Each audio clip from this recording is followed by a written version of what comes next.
त्याच्यानंतर जर एखाद्याच्या पोटावर एक्सेस चरबी असेल तर ती आपण लायपोसक्शन करून कमी करू शकतो. त्याच्यासोबतच ही चरबी जर आर्म्स वरती असेल तर लायपोसक्शन तिथे देखील करता येतं. यासोबतच आर्म लिफ्ट, थाय लिफ्ट, बटक लिफ्ट ह्या देखील सर्जरीज आपण प्लास्टिक सर्जरीमध्ये करतो.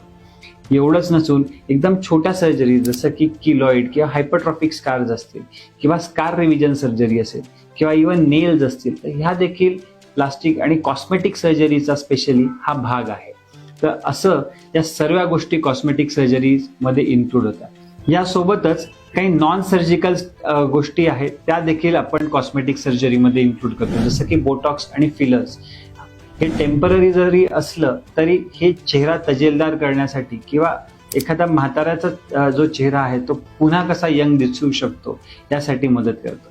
तर असं हे सर्व काही प्लास्टिक सर्जरीमध्ये इन्क्लूड आहे.